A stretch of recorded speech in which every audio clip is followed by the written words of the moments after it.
In this video, we're taking a look at Scrivener iOS. This app was a long time coming for Scrivener users and is now available on iPhone and iPad. How does it hold up? Stay tuned to find out.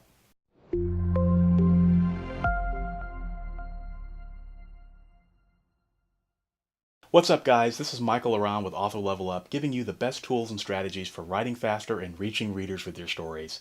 And one of the best ways to write faster is to write on the go. I do most, if not all, of my writing these days on my phone, and I would not be able to live without it, to be honest with you.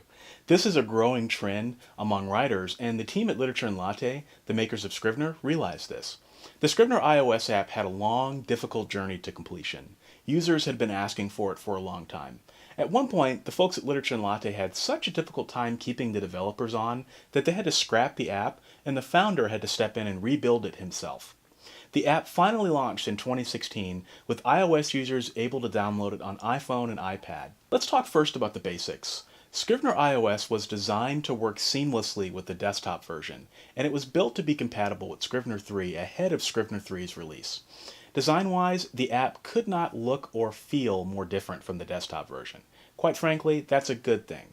The mobile app, while streamlined, still has the core functionality of the desktop version, and you can write your stories. The binder and inspector are still there. You can compile, though the feature itself is somewhat limited. I think the app looks great. It supports white and dark mode, and the dark mode it's a bit too blue for my taste, but it looks good. There's also support for compact and large fonts, and label and status support if you like that. So while the app may look different, you can rest assured that the core components of the Scrivener experience are still there. When it's time to write, the app also shines. You can use the on-screen standard iOS keyboard, which comes with all the pros and cons of the iOS keyboard, or you can turn off autocorrect if you want. Personally, I leave it on. You can also use a Bluetooth keyboard from third parties if you want. iPad users may find this valuable as typing by hand on an iPad can be a little unwieldy depending on which version you have. To write your story, you can create documents and folders, you can move those documents between folders, you name it. The app makes it easy.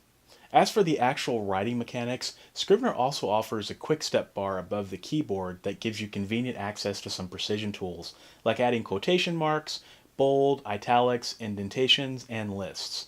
There's even a marker tool that will let you highlight text with arrows instead of having to do it with your thumbs, which is helpful. Overall, the features in this top bar are extremely helpful, and they make the iOS version nearly identical to the desktop version in terms of word processing functionality. When you're ready to write on your desktop, you can sync your manuscript between the mobile and desktop versions easily. A couple things here. Scrivener uses Dropbox for syncing, which comes with a few major caveats.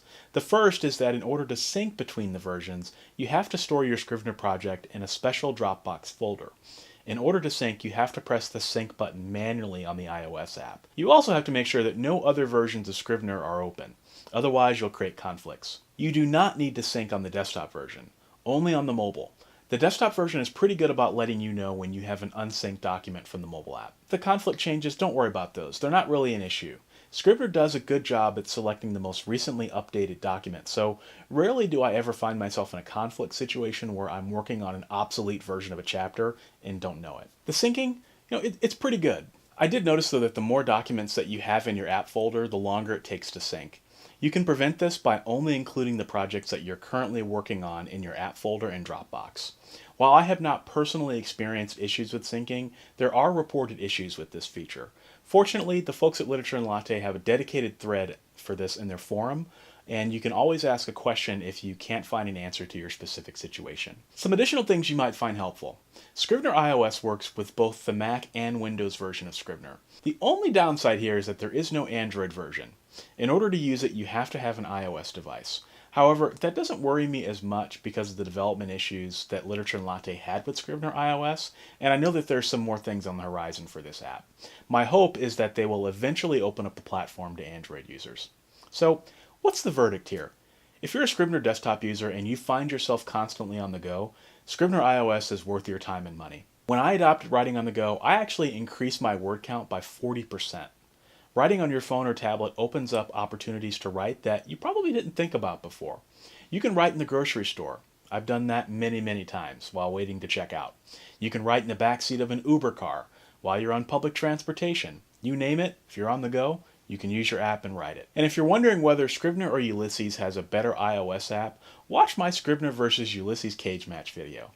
Scrivener iOS retails for $19.99 US at the time of this video. That's $20 well spent. There are some features I'd like to see on the app moving forward in the next go-round, such as more features from the desktop version like snapshots, revision mode, the corkboard, outline mode, those things. But I think it's fair to say that those will come with time, and this is just the first go-round to the app, so there's a lot that can happen the next time around. You can grab your copy of Scrivener iOS using the links below. And of course, if this is your first time watching, I'd love to have you subscribe. Every week I publish videos just like this one with writing and marketing advice to help you write better and grow your influence with readers. Thanks for watching, and I'll see you in the next video.